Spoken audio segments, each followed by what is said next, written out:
Hello everybody, this is Dr. Asim Shabir and today we'll discuss briefly about the ACS management, which is acute coronary syndrome. You can broadly categorize that into STEMI and STEMI or unstable angina. We'll not go into those details. We'll just discuss briefly about a mnemonic, which probably a lot of you already know. That is Monabash. Okay, so let's dive into it. So the first letter of Monabash is M, which is for morphine. So you need to control the patient's pain adequately. Morphine is one of the best drugs to do that. Then we have O for oxygen. So generally it is recommended to give oxygen to everybody who has oxygen saturations less than 90%. If somebody is setting already over 90%, the use of oxygen therapy is little and it can sometimes be harmful as well. The next letter in Monabash is N is for nitroglycerin. So you can first try sublingual nitroglycerin, like 3 doses every 5 minutes. If the pain is not controlled, you can even try a nitroglycerin drip, where you need to be mindful that the patient should be hemodynamically stable, as nitroglycerin can cause hypotension.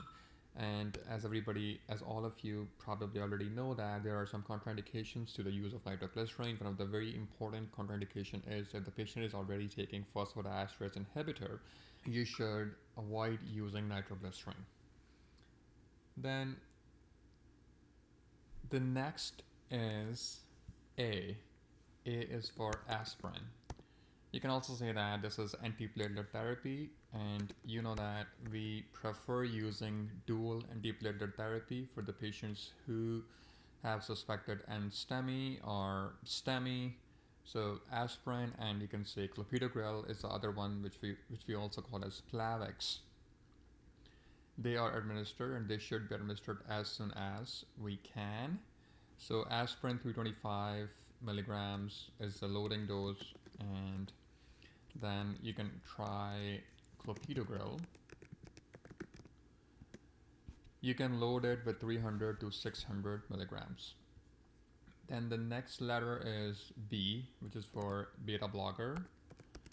So universally, you should be giving beta blocker to everybody with acute coronary syndrome who does not have contraindication towards use. Some of the contraindications could be hypotension, it could be heart failure, it could be bradycardia, it could be reactive airway disease. So you need to individualize the therapy. Beta blocker therapy is beneficial, but you need to know that who is the right candidate for it. Then next letter in Monabash is A. A is for ACE inhibitor. Again, you don't give it to everybody.